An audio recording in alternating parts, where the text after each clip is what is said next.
Till the age of about 45, I did not have a guru. And in fact, I thought I did not need a guru.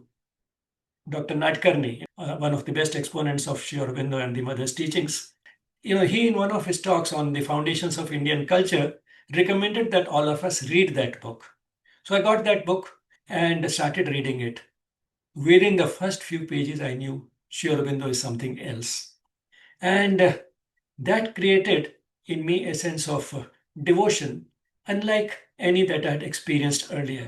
And realized that, well, all that I have learned so far was only a preparation. He is something else, and I found my guru. And if you look at it, these are some of the things which exactly the youth, those who are young or at least are young at heart, need.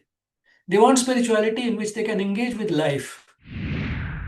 So, no matter how you look at Sri Aurobindo, you find that he was completely different from anything that had preceded him in that area. Sri Aurobindo was, in fact, an unprecedented combination in history, and unlikely to be repeated, at least in the very near future. He was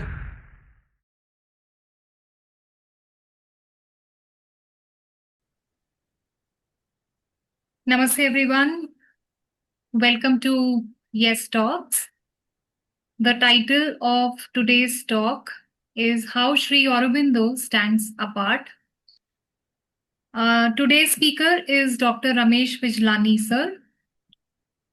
Speaking about Dr. Ramesh Bijlani, he is a prolific writer and an inspirational speaker. He loves to use the gift of communication that he has received from the divine for dispensing small doses of love and wisdom from the inexhaustible pharmacy of Sri Aurobindo and the Mother. Once a professor at AIIMS, New Delhi, Dr. Bijlani is now a spiritual seeker at Sri Aurobindo Ashram, Delhi branch. Welcome, sir. And over from here, I hand it over to you and looking forward to this insightful session from you. Thank you, Ruchi. My dear brothers and sisters, the love and blessings of the Mother and Sri Aurobindo to all of you. It's an auspicious day, as you know, because three major events have come more or less on the same day. India's Independence Day, Janmashtami, and of course, Sri Aurobindo's birthday. So on this very auspicious day, it's my privilege to be able to speak to you about Sri Aurobindo, how it stands apart. Till the age of about 45, I did not have a guru. And in fact, I thought I did not need a guru because my approach till that stage had been to read books on religion and spirituality so that I keep getting some nice inputs from these impeccable and highest sources of wisdom. And that would help me in living an ethically sound life. I admired so many spiritual teachers about whose works I read and learned a lot from, and I continued to admire them. But I really didn't have a guru in the usual sense of the word. But then the preparation was complete, it seems, by the age of about 45. And then the guru called me.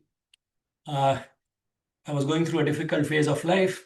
And on the right day, on a Sunday morning, I happened, or rather, I was led to open the Sunday newspaper. And then I found in the daily events column that there's a satsang in Sri Aurobindo Ashram, Delhi branch. I knew the place is nearby, and I was going through this difficult phase. And although in general I had been avoiding going to such places, I know when you are going through a phase when you find that all that you already know is not enough and you find yourself helpless, then your resistance breaks down. And I decided, well, let me go to this place. Maybe I'll get some peace of mind. I went and I got much more than peace of mind. And within a few months, Dr. Nadkarni, he was one of the best speakers that we had, one of the best exponents of Sri Aurobindo and the Mother's teachings. And In fact, he was and continues to be my role model for interpreting Sri Aurobindo's and the mother's teachings to the general public. And he, in one of his talks on the foundations of Indian culture, recommended that all of us read that book. So I got that book from the bookshop, Ashram's bookshop, and started reading it. Within the first few pages, I knew Sri Aurobindo is something else. And that created in me a sense of devotion, unlike any that I had experienced earlier. And what added to that was that the difficult phase during which I had gone to the ashram started easing out, things started getting much simpler. And the two together added an element of devotion. Before that, it was basically acquiring knowledge through books and scriptures and then putting it into action. So, sort of the element of knowledge and karma, gyan and karma, the knowledge and action. These elements were there, but there was not much of devotion. Devotion got added when I went to the ashram and realized that, well, all that I have learned so far was only a preparation. He is something else, and I found my guru. I felt, as that, yes, this was what a guru really means. And with that little introduction, let me now turn to the PowerPoint.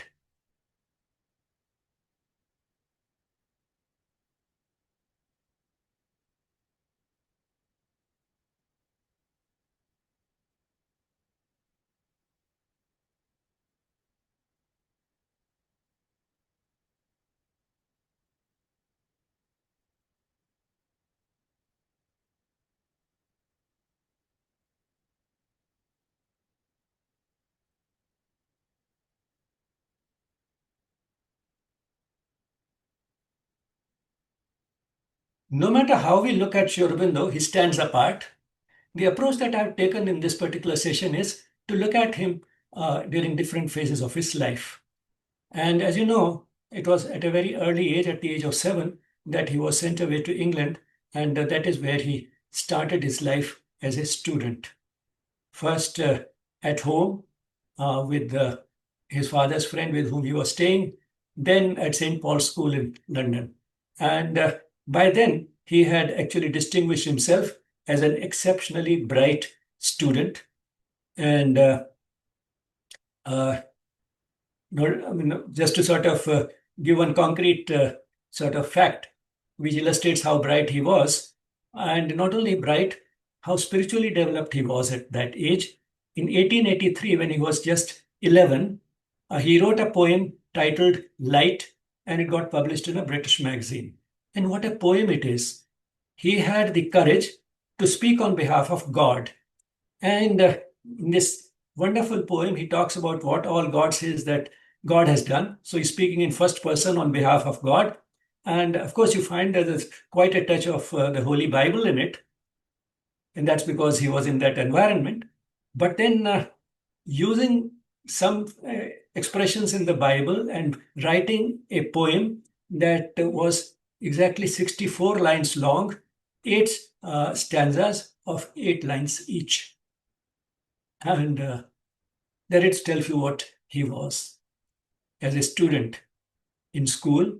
And then when he went to college at the King's College, Cambridge, one of his teachers, Oscar Browning, after examining his answer sheets, said that in the 13 years that I have been examining answer sheets, I've never seen an answer sheet as good as the one that Sri Aurobindo had submitted. So he won many prizes, scholarships, and he could have gone on staying on there if he liked, and one day become a professor at a British university like Oxford or Cambridge. But that is not what he had to do. So you can see that as a student, he stood apart, not only in terms of his brightness and his spiritual stature, of which we got evidence from this poem that he wrote as early as the age of 11, but also from the fact that by the time he was barely 21, he realized that he was made for something else. He was not made for continuing with the academics there. He was not also meant to come and become an ICS officer in India, because Despite his father's wishes that he should not come in contact with anything Indian, he should be shielded from all influences Indian. And that was the instruction that his father had left with his friend in England, with whom he left his children. But in spite of all that, if something has to happen, it will happen. Destiny has its ways of working out. So, in spite of all that, Sri Aurobindo not only came in contact with Indians, he came in contact with Indians who were working for the freedom of the country. And he decided that he will not come and work for the government that had enslaved his country. Instead, he'll come back and work for the freedom of the country. And the result was that when he was barely 21, he left England and returned to India, saying no, thank you, to not only the ICS, which was in his pocket if he wanted to have it, but also the degree. He had completed all the requirements for the bachelor's degree, the tripos, at Cambridge, except that he had to put in a little extra time of study there. All the exams he had cleared, all the necessary exams, but probably about a year of additional study was required, but he didn't stay back for that. In fact, he had done so well in all the exams that if he had made an application to be made an exception and given the degree, in spite of not putting in that additional period of study, he might have received the degree. But he neither cared for the ICS, the civil service, nor for the degree. And when he decided to come back, he just returned to India. Then, as a teacher, after returning, he took up a teaching job at a college run by the Maharaja of Baroda. And as a teacher, again, he was a different type of teacher. Here he is with some of his students in the Baroda days. As a teacher, he was the types who would not really teach from the examination point of view, but primarily to stretch the minds of the children. He would say a lot of things which are, to start with, which are not related to the chapter necessarily, which he is teaching, and which are completely outside the syllabus. And only when he would feel that the students, the proper background has been built up, that he would turn to the textbook. And although, that was his approach, like that of an enlightened teacher, he wanted to stimulate the highest intellectual faculties of the students rather than make them learn certain facts for passing exams. But he found that the students still insisted on just trying to quickly scribble just about every word that he spoke in their notebooks, although he kept discouraging them. But this dissonance between what the teacher wanted and what the students were doing out of habit did not stop him from loving his students, and did not even stop the students from not only admiring him, but virtually worshipping him. And here we have the words of two of his students, which have been quoted in this beautiful book by Manojda, Sri Aurobindo, The Life and Times of the Mahayogi. This is a very authoritative, well-referenced biography of Sri Aurobindo dealing with only the pre-Pondicherry phase, but runs into more than 700 pages. But Manoj was a great storyteller, as you know. And therefore, in spite of that, this size of the book is no weight. You can skim through it like a novel and enjoy the stories one after another. And here are the words of two of his students, which he has quoted. Kanayalal Munshi, commonly known as K.M. Munshi, who went on to later on establish the Bharatiya Vidya Bhavan. He says, I hung upon every word that Sri Aurobindo spoke. And here is another of his students, Rajaram Patkar. Every sentence that he uttered, that is, every sentence that Sri Aurobindo uttered, was full of meaning and set the audience thinking for days together. Now let's turn to him as a freedom fighter. As a freedom fighter, again, he did not stick to the beaten track. He did join the Congress party, but then, in fact, his involvement in the freedom struggle started much before he jumped into it headlong in 1905. For more than 10 years, he came back from England in 1893 and entered the freedom struggle visibly and full time only in 1905. and he severed his connections with Baroda only in 1907. No, because political activity was not possible, it was not permitted while he was teaching at Baroda. But in 1893 itself, the year he joined that teaching job in Baroda, he started writing for a magazine, Indu Prakash, and the first few articles were so fiery that, in fact, the proprietor was afraid of being prosecuted for sedition, and he requested Sri Aurobindo to tone down a little. He toned it down, but still the articles remained so provocative that at least they served one important purpose. They galvanized the youth of the country to join the freedom struggle. So his involvement in the freedom struggle started right in 1893. And why did not join the freedom struggle straight away? If that is the resolve with which he had come, that we can understand now in retrospect, because that was part of a divine design. If he had joined the freedom struggle straight away, then he wouldn't have got that period of more than 10 years, which he got in Baroda, to go into the ancient Indian scriptures in their original. And he needed that time for the mission that he had in life. And therefore, his stay in Baroda was important. Not only because he was a very good teacher and because he wrote these articles for Hindu Prakash, but because of the final calling, the final mission with which he had come to this world. For that, it was important that he have this long period of stay in Baroda, during which he can study the ancient Indian scriptures. You get a very good glimpse of his involvement in the freedom struggle from this book by Manoj, which I just mentioned. But a more succinct account is available in about 200 pages in this paperback, Prophet of Indian Nationalism, by Dr. Karan Singh. Dr. Karan Singh again deals with primarily his pre-Pondicherry phase, the phase during which he was involved in the freedom struggle maximally. That is what this book is basically about. And this book has been published by Bharatiya Vidya Bhavan, again, the institution that was started by K.M. Munshi, one of the students of Sri Aurobindo at Baroda. So you can see all the links, historical facts, trivia, you may consider them, but all the same, they are interesting. So it's from these books that you can get a very good glimpse of him, of his participation in the freedom struggle. His stay in the freedom struggle was rather short, just about 5 years. But during those 5 years, he so shook the British Empire that they started looking for an excuse to arrest him, and they found that excuse very soon in 1908. And how that became a turning point in his life, that you all know, and maybe briefly we'll touch upon that too.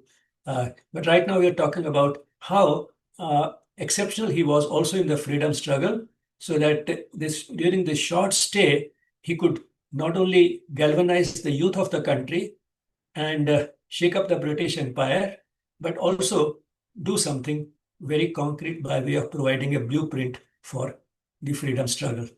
And that he did in this magazine, Vande Mataram, which he started editing, in fact, creating single-handed, more or less, which was a weekly for which young people in Calcutta used to wait for patiently for the next issue to arrive, because so interesting was the issue that Sri Aurobindo created that they were waiting for this issue every week, and a very large number of copies just sold out like hotcakes on the streets of Calcutta.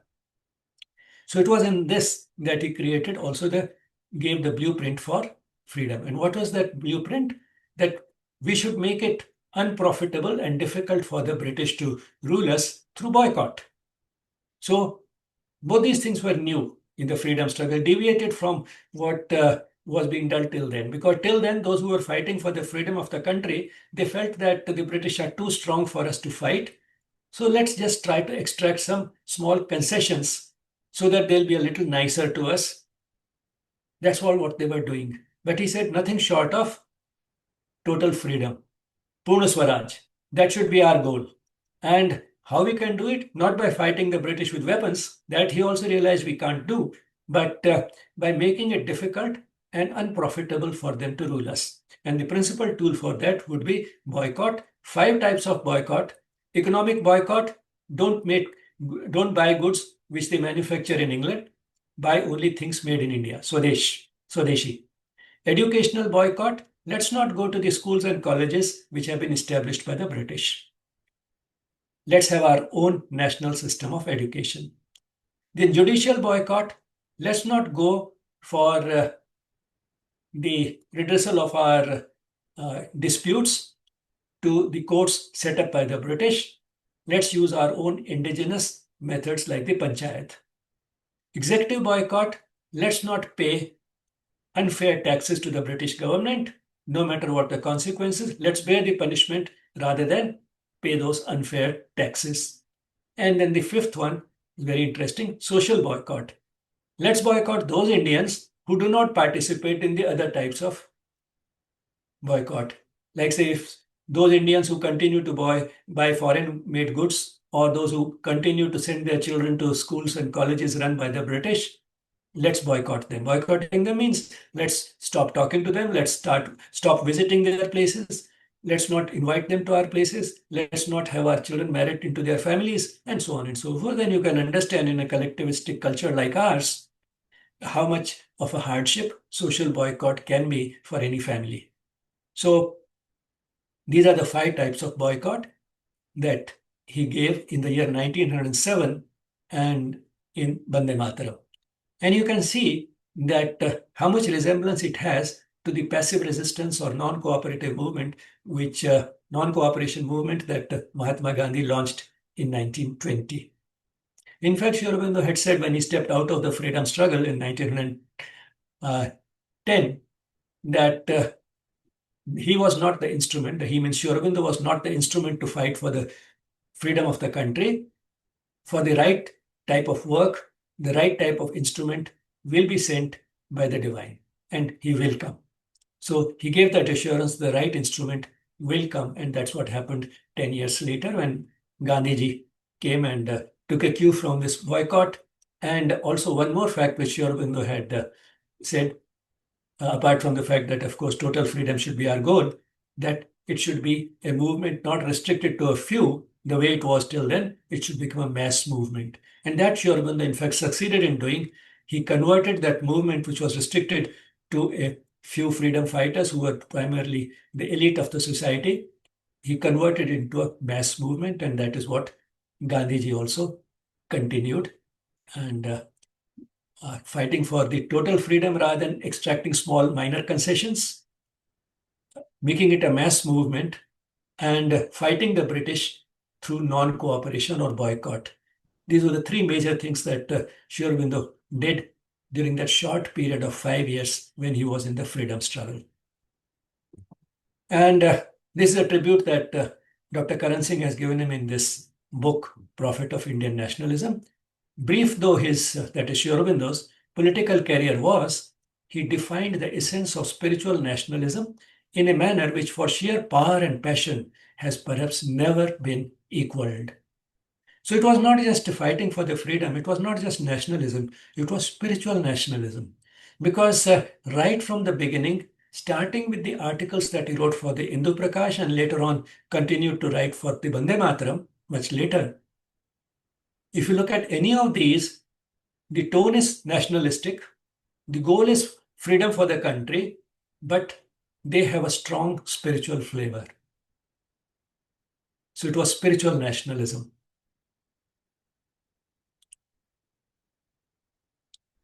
Now let's turn to him as a writer. We've already seen what a great poet he was, a glimpse of which he gave as early as age 11. And he was basically a poet. But it's not that he didn't write prose. He wrote plenty of prose too, but then his prose itself reads like poetry. It's elegant prose, not just flawless, but also very elegant, reads exactly like poetry. It's beautiful prose. Although now it's a style which is a little outdated. The sentences are rather long. The punctuation is inadequate. The clauses are not always separated by commas.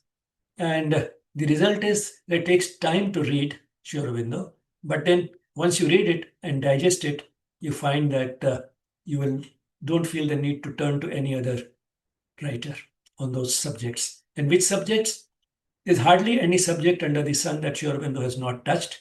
And anything that he touched, he gave it a timeless spiritual orientation.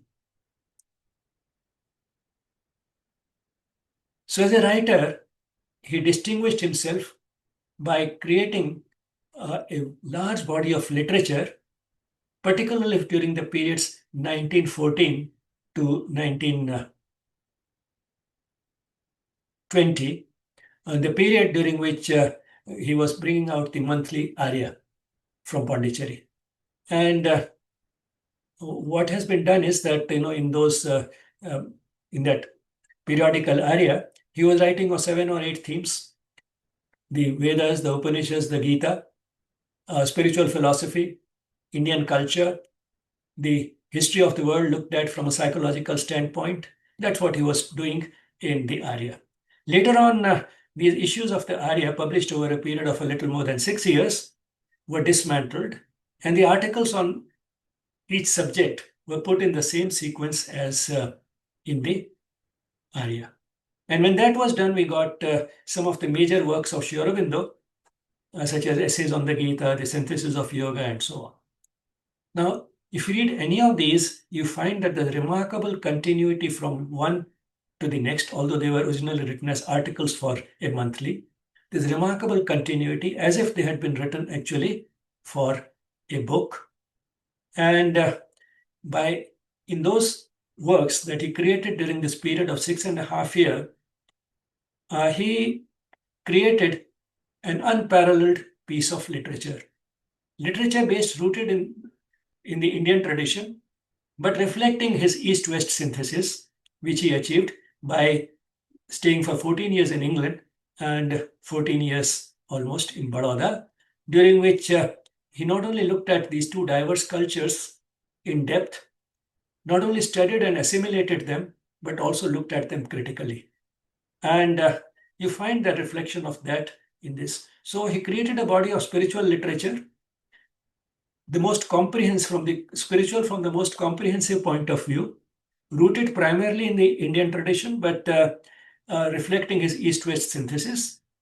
And the volume and the quality, that is, both in quantity and quality, what he created remains unparalleled to this day.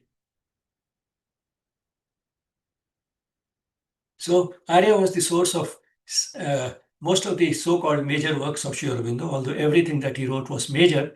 But then what stands out among these is Savitri, which actually was created later on over a much longer period of time. About Savitri, this American scholar Raymond Frank Piper has said that it's perhaps the most powerful artistic work in the world for expanding man's mind towards the absolute. And about Savitri, the mother has said that it has just about everything: mysticism, occultism, philosophy, history of creation, history of evolution, history of mankind, purpose of creation, the destiny of man, and destiny of earth.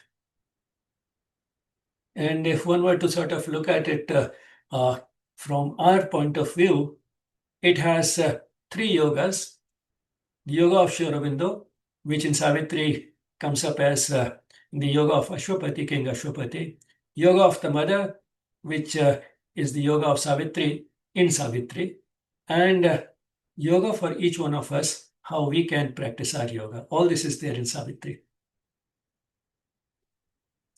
Now, as a philosopher, again he stood out. Although he said that he was not a philosopher, he was compelled to become a philosopher because of the writing that he started doing for the Arya. Because he said that philosophers think, whereas he saw. Now, thinking is an intellectual exercise.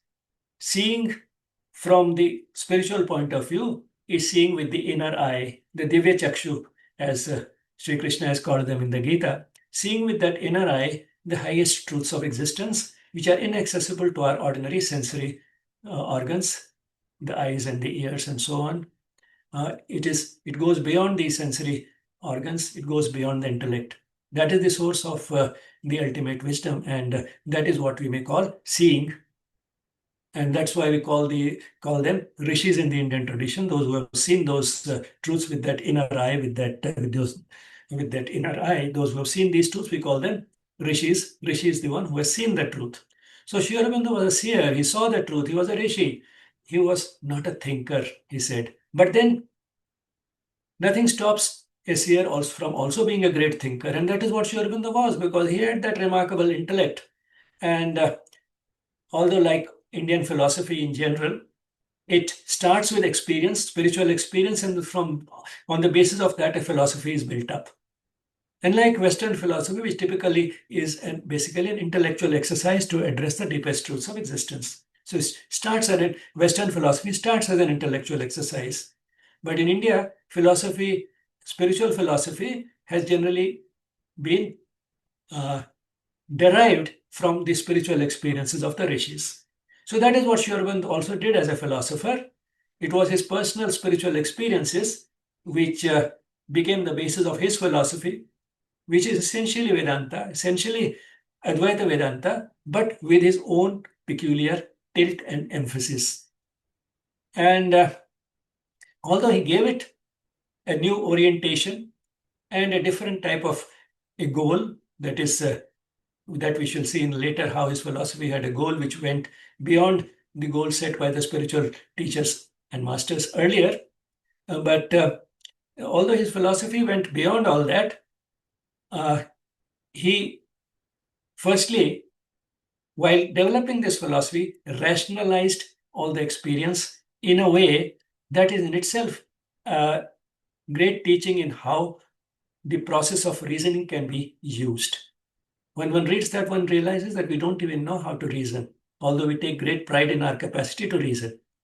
And not only that, he did not just try to impose his point of view on others in this philosophy. While expounding his philosophy, he gave a place to all points of view. And while giving a place to all points of view, sometimes he talked about the point of view which was a little different or even opposite to his point of view first. He talked about it. He also said why it was natural to have that point of view. He defended it, argued for it better than the proponents of that point of view could have done. And when you read that, going on for a few pages, you're sometimes wondering, no, this can't be Sri Aurobindo. But then he is actually arguing for those whose points of view are sometimes opposite his point of view. He's arguing for them on their behalf to show how natural and logical it is for them to think so, and making out a very powerful case for them. But then comes that but. But why is it that he still wants to differ with them? And then comes his point of view. So that is the type of philosopher he was, and that is what you find particularly in his work, The Life Divine. So his works on spiritual philosophy are philosophy is actually primarily The Life Divine. Savitri is not so much a book on spiritual philosophy, but a scripture. But then there's no hard and fast dividing line between the two. The Life Divine has enough of his own personal spiritual experience. That is the experience on which the entire philosophy in The Life Divine has been built up. And on the other hand, Savitri is a scripture, but then it has enough of spiritual philosophy. And in fact, you get a summary of the Life Divine in Book 1, Canto 4 of Savitri.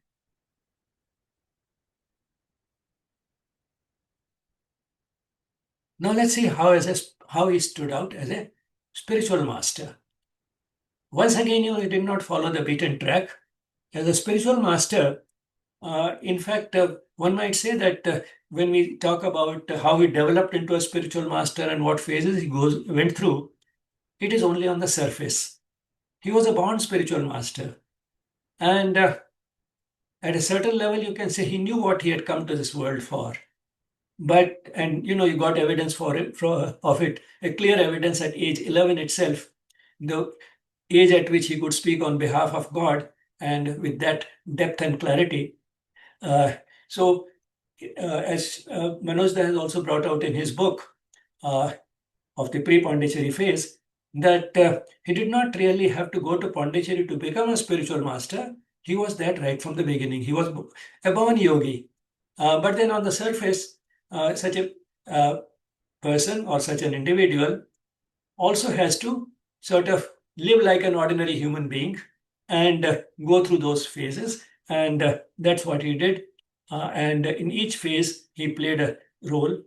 Uh, his student phase in England was a sort of preparation for what was to happen later. Without that, he could not have become an East-West synthesis. For that, the long exposure to the West during his formative years was important. Then, to become a East-West synthesis, what he did in Baroda by reading the ancient Indian scriptures in their original, that was also important. And then his participation in the freedom struggle cannot be say divorced from his role as a spiritual master, but then that indispensable role also he had to play before he could actually turn to his final calling as a spiritual master. So on the surface, if we look at his life, his preparation for being a spiritual master, one can say, started in Baroda when he taught himself Sanskrit. It was self-learning and very quick self-learning. As if he already knew it, it's only on the surface that he had to spend some time learning it, because within a few months he had started translating Mahabharata into the English language, from Sanskrit to English. And just about every ancient scripture he read in its original in the Sanskrit language. And it was not just reading, it was more than reading. So he read the scriptures, but it was more than just read.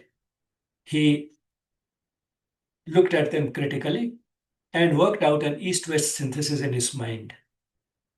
And as we shall see, in his philosophy, he went beyond them.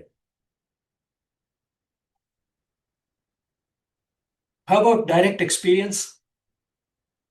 He had an experience of the unmanifest divine after he got some preliminary instructions from a person whom he adopted as his guru.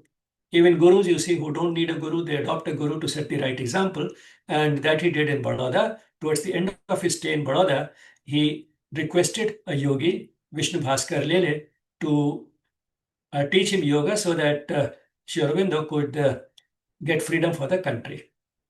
So he got the instructions, but the instructions turned out to be not so much for the freedom struggle, but for taking Sri Aurobindo to a direct spiritual experience of the unmanifest divine. He experienced that total inner silence, silence which was experienced as an experience of the infinite within 3 days. We call it samadhi. That samadhi state he reached within 3 days, and it was that super conscious experience which most people don't reach even after a lifetime of personal effort.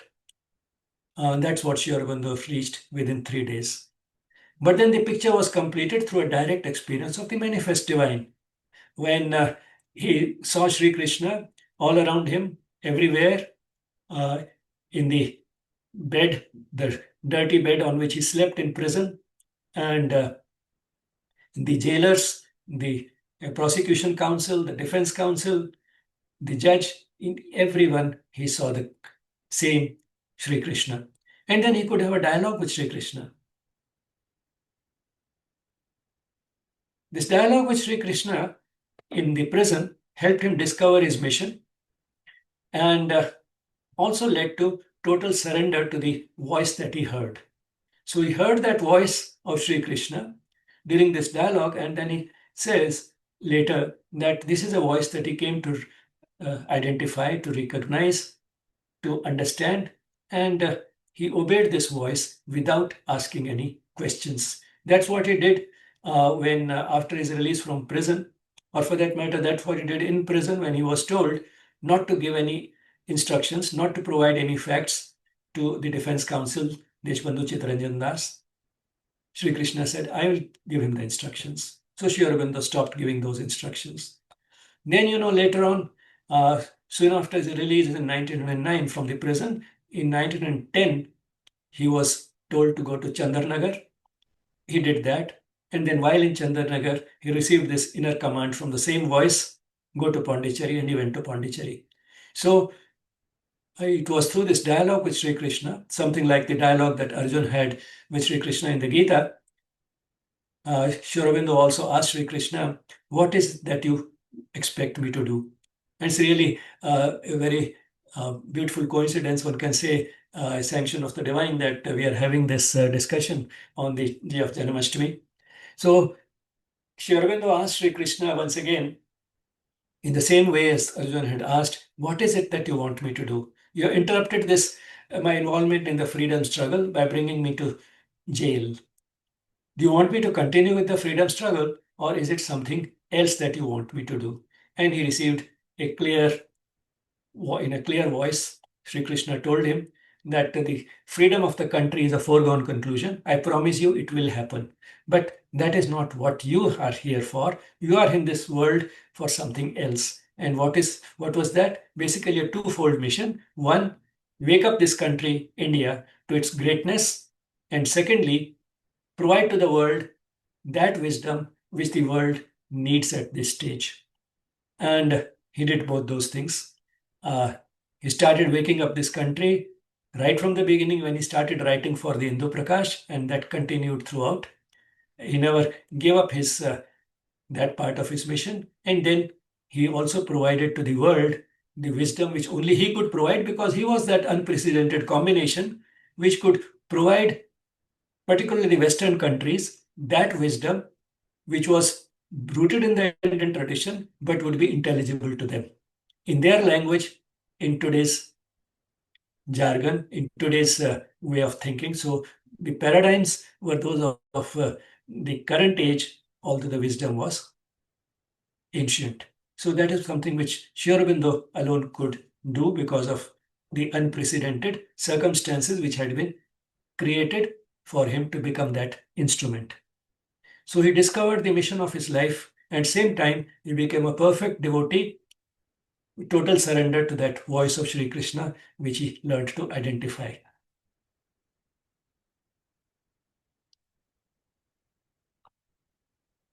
Now, Sri Aurobindo was a non-conformist right from the beginning.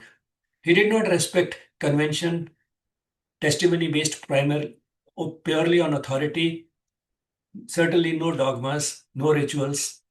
And here I just try to bring out a few striking contrasts in the dogmas that he demolished as a spiritual master. The dogma till at that time, which was the result of some historical factors which had shaped this country for about 1,000 years preceding the arrival of Sri Aurobindo. We had come to believe that spirituality is something which is life negating in character. If you have to pursue spirituality, then you have to renounce the worldly life. So, spirituality was considered to be something which was meant only for a select few who renounced worldly life and went away to the Himalayas or a cave and pursued the divine there. Sometimes we considered those people wise, sometimes we considered them otherwise, but all the same, this was a luxury which only those people had who renounced this world, ran away from the responsibilities of this world, so to say, and went and lived a secluded life in the forests and caves. So that is what spirituality was looked upon as. But Sri Aurobindo asserted that spirituality can be life affirming in character. That is the type of spirituality this country had for more than 4,000 years during the Vedic age. And not only that, it was possible even today. And by bringing spirituality into worldly life, we could ennoble worldly life, enhance it, and enrich it. It in no way came in way of our material progress, because when India had spirituality permeating every aspect of life, India was second to none, not only in terms of its economic prosperity, but also in terms of its achievements in the fields of literature, art, music, dance, architecture, and what have you. And not only that, science and technology. In any of these areas, India was second to none till about 1,000 years ago. And till about 1,000 years ago, spirituality permeated every aspect of Indian life. And therefore, it was necessary to once again make us conscious of it. That was one of his missions, to wake up this country to this life-affirming version of spirituality.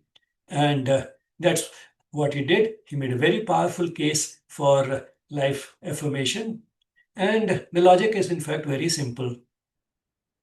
If the material creation is a manifestation of the divine, it is the divine itself in another form. And therefore, the creation and worldly life are just another form of the divine, and therefore they should not be rejected. We cannot accept one form of the divine which is unmanifest and reject the other that is manifest. So, how can you reject one part of that which actually you are pursuing? So, you can't reject the divine in creation, but since the manifestation is imperfect and human being has been given the urge and the capacity to move towards perfection, our goal should be to transform worldly life, to transform the world, not to reject it and escape from it. As you know, she says in Savitri, escape, no matter how high, does not redeem life. Life for the world still remains the same. Escape for one person does not, in fact, change the character of life on earth. So, life affirmation, while not neglecting material progress, is what he talked about once more after a lapse of about 1,000 years. Another dogma that he demolished was that the world cannot change. It had been taken as a given that the world is a place of sorrow and suffering. Individuals can, by following the spiritual path, work out their own salvation. But that will not change the character of the world because that is how the world has been designed. But Sri Aurobindo challenged that, and he said that the world, in fact, this earth, is a very clear sign of evolution of consciousness from matter to life, from life to mind. And when it comes to creatures who have a mind, man is the latest, but by no means the final product of that process of evolution. And evolution, therefore, will continue and will give way to a creature who will manifest more of the hidden divine consciousness than even man does. Because man does not really manifest fully the divine consciousness. Matter, of course, manifests so little of it that we feel as if matter knows nothing and can do nothing. But then came creatures with a life which seemed to have a little bit of that spark which gave evidence of that divinity hidden. But then creatures with a mind manifested more, and human being does manifest more, but even human being is far from manifesting the entire divinity that is hidden. Man also is part animal and part divine, half animal and half divine. But then that is not how man will continue to be. And when human beings change, the world will change. When human beings get better, the world will become a better place. So that was what he asserted. Not only he said that it's a theoretical possibility, he gave the assurance that it will happen. It will happen as a result of this evolutionary thrust. But then since man has the urge to evolve and the capacity to do so, we as human beings can accelerate this process. We can collaborate with nature in accelerating the emergence of that better world. So he demolished these dogmas while being rooted in tradition. Now, what is the type of new world that he visualized? Basically, a world that will be full of love. Now, right now, the human nature is such that we are primarily ego-driven personalities, and with this evolution, by working on ourselves, as a result of both evolutionary thrust and we doing this inner work, we can become love-driven personalities. And what will this love be based on? What will it be inspired by? It will be inspired by a sense of oneness. Because at a spiritual level, we are all one as manifestations of the same divine, and oneness inspires love. And further, while the overall influence of religions has been positive, they have also been the source of much conflict in this world. And the outer aspects of religions, such as rituals and ceremonies, have been emphasized at the expense of their more important elements, which are basically inner work for self-improvement.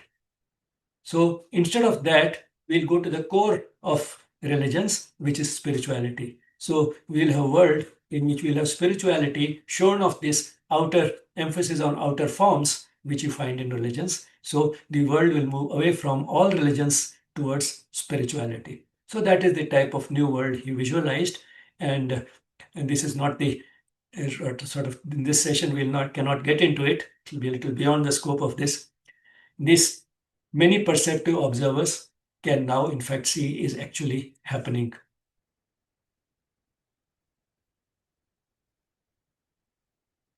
Then, as a spiritual master, he gave us integral yoga. Yoga, essentially, you can say, is applied spirituality, applied philosophy. But then again, while working out the synthesis, which he called integral yoga, synthesis based primarily on Hatha yoga, where he said that, well, we can pick up the basic principle of the body being important. Raja yoga, where we can take up the principle that improvement of the mental function is also important, improvement of the mind is also important, because the body mind complex together is our instrument for action in the world. And then the yoga of the Gita is important in giving us that flexibility of the path. You can start with action or knowledge or devotion, and also bringing spirituality into worldly life. That also we can get from the Gita, Yogastha Kuru Karmani. Perform all your actions in the yogic poise. So, taking all these major traditional schools of yoga, he worked out this synthesis, which he called integral yoga. And you find that there's no dogma in this, no rituals, no techniques which are specifically prescribed, no techniques proscribed either. And this flexibility of the path, freedom to work out your own path. And all spiritual philosophy underlying yoga rationalized. You cannot arrive at spiritual truths through rational analysis, but having experienced the spiritual truths, it's always possible to rationalize them. And therefore, you find that that's what Sri Aurobindo has done at his best, and in the most sort of detailed manner, comprehensive manner in the life divine. But throughout, no matter what you read about Sri Aurobindo, you find that rationality, whether you read the synthesis of yoga or any other work. And practicality, that is showing its application in real life. And for that, actually, Sri Aurobindo needed a spiritual collaborator. As he said towards the end of the Arya days in 1920 or so, that and it was in 1920 that at the right time the mother came, that if the mother had not arrived, his spirituality might have remained confined to books. It is she who gave it a practical shape. So that practicality, bringing it into practice, bringing it into worldly life, that was important. And the mother, as if on cue, arrived at the second and the final time in 1920 when the writings in Arya were almost done. And in fact, the philosophy of the two was exactly the same, and therefore the mother could give it a practical shape, particularly coming from the West, where the hallmark is outer work. She could bring that spirituality into all outer worldly action. And that's how the two, in fact, were one. Two bodies, but one consciousness. Two spiritual masters as alike as Sri Aurobindo and the mother, and a collaboration more fruitful than theirs would be difficult, perhaps impossible, to find in the spiritual history of the world. So no matter how you look at Sri Aurobindo, you find that he was completely different from anything that had preceded him in that area. And to sum up some of the important features, he was rooted in tradition but not restricted by it. He was original in his approach and went beyond tradition. He built on the past. He called the past, in fact, our foundation, but transcended it.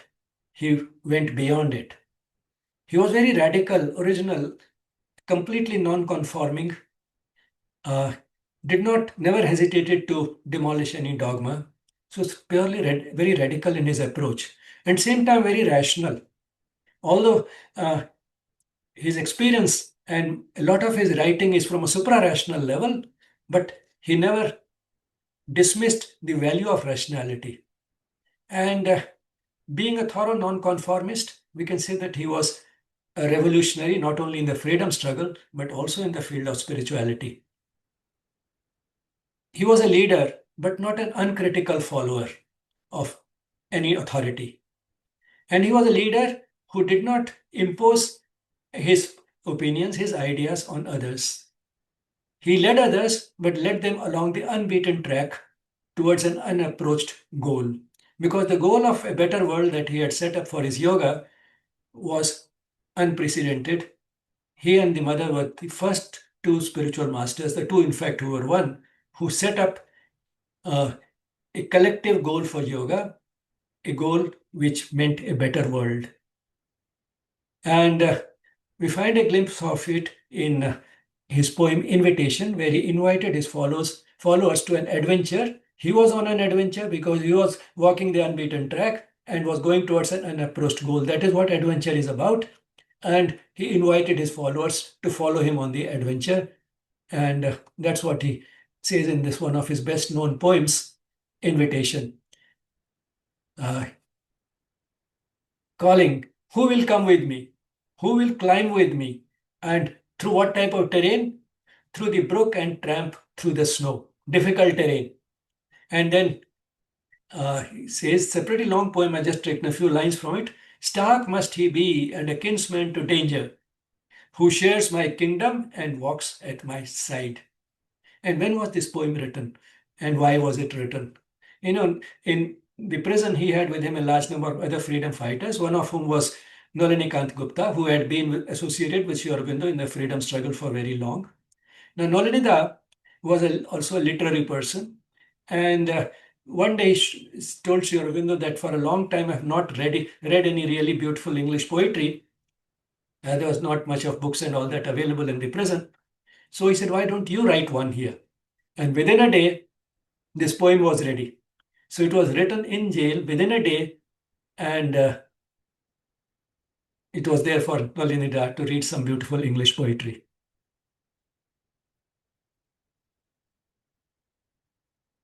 Sri Aurobindo was in fact an unprecedented combination in history, and unlikely to be repeated at least in the very near future. He was a perfect East-West synthesis.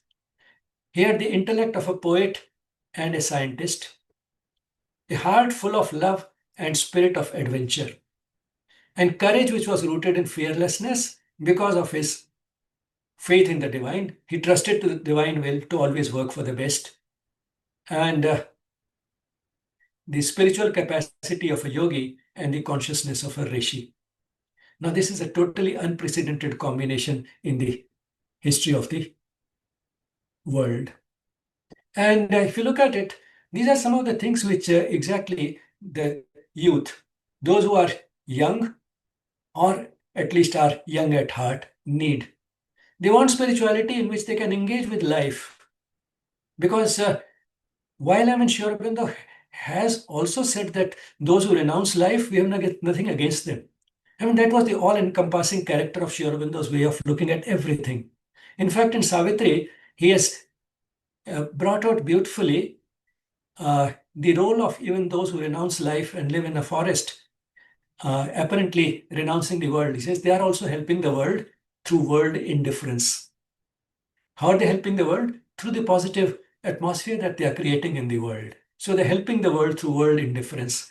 But not many of us can afford to do it, and not everybody can start doing it, and the world still continue to be there.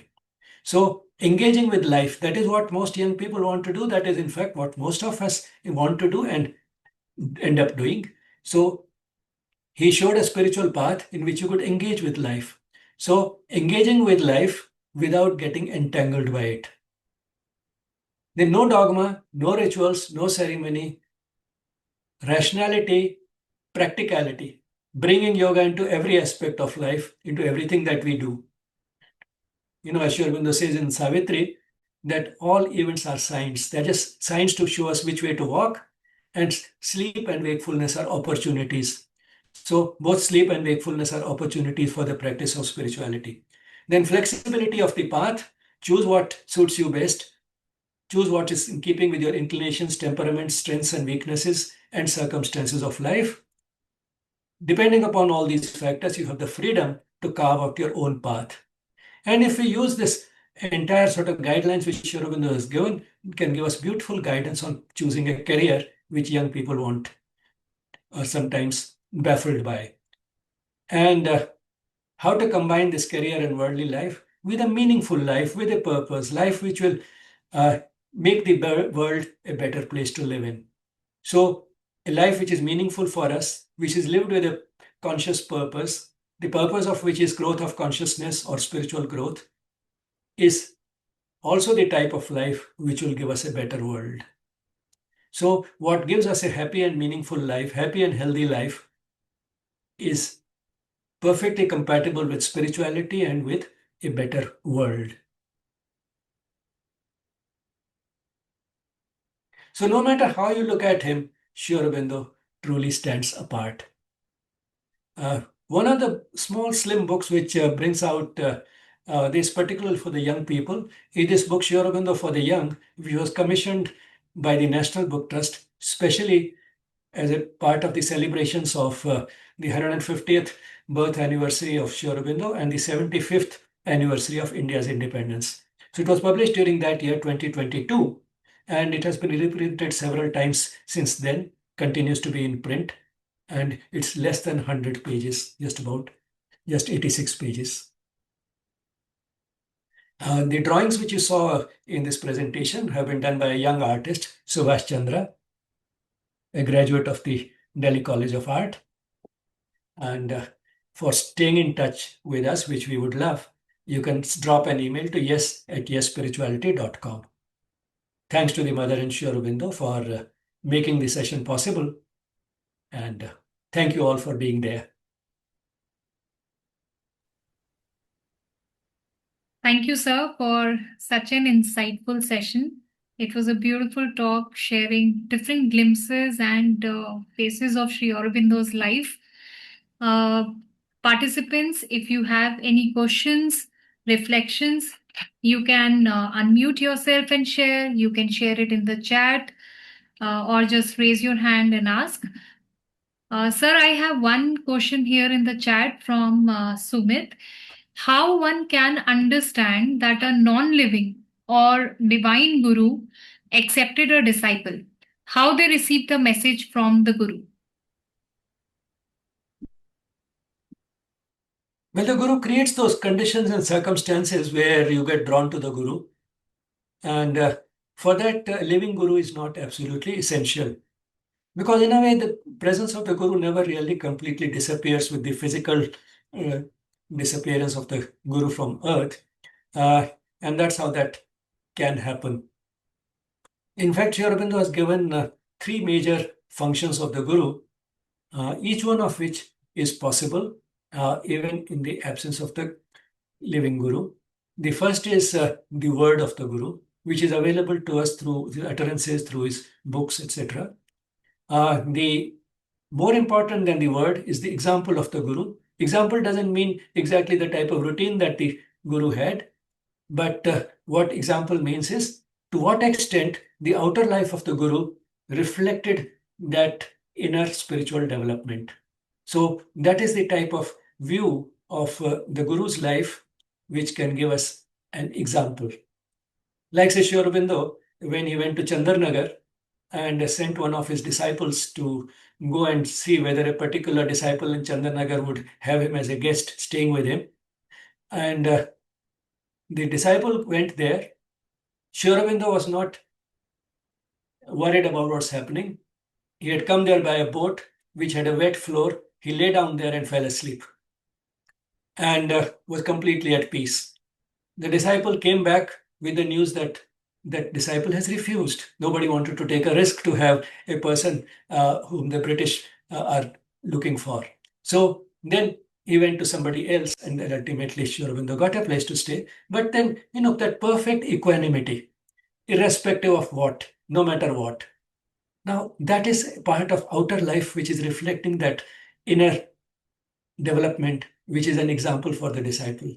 And even more important than the example, more important than the word is the example, more important than the example is the Guru's influence.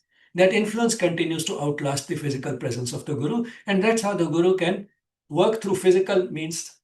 Say, in my case, it was the Sunday newspaper, and in case of Amal Kiran, it was an old newspaper in which a shoe that he bought from the market worked. Amal Kiran, when he was in 20s, he was to be called much earlier because I think he as an instrument was ready at a much younger age than I was.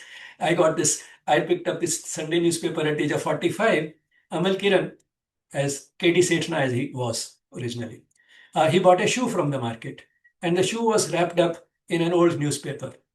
And when he opened that, he started having a look at the newspaper in which the shoe had been wrapped, and he found that there was an article about Sri Aurobindo.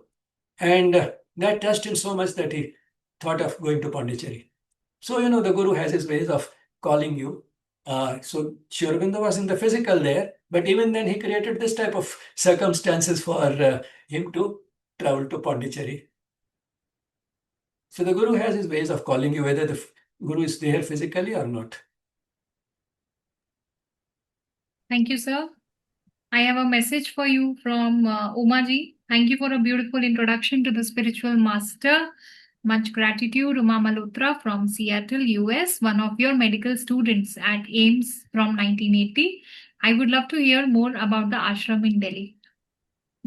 Thank Umaji, you. if you want, you can unmute yourself.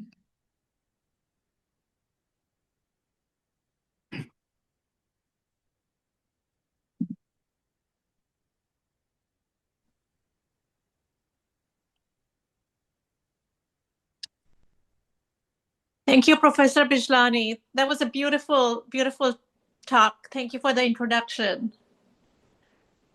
Most welcome. I would love to hear more about the ashram in Delhi. Yes, whenever you visit Delhi, you are welcome there for a visit. And if you wish to stay, we have guest accommodation also available. You just have to apply a little in advance online. And when you do that, you can send an email to me. And Okay. so because they generally need a reference if you already know somebody associated with Sri Aurobindo Ashram or at least with the Sri Aurobindo Gandhi Mother. Yeah. So they do ask that. Or the purpose of your visit. So that's because, we don't use it like a hotel. But Yeah. you can always send an email to me and I'll put in a word and accommodation will be I reserved for you. wasn't come to the meeting that happened when you were here recently in the at the Amazonian meeting. Yes. But I really appreciated your talk. I was able to join in from Seattle, via Zoom, and really appreciated it and learning more about your journey. Thank you. And what are you doing now? I'm an Seattle? infectious diseases physician in Seattle. Yeah. So I work for one of the hospitals here.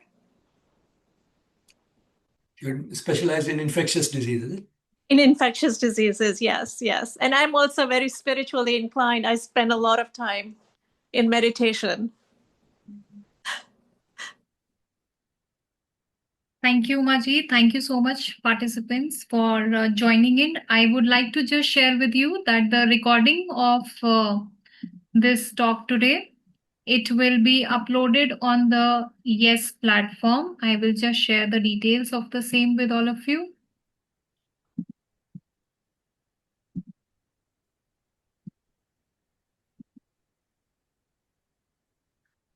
It will be uploaded on the Yes Spirituality YouTube channel.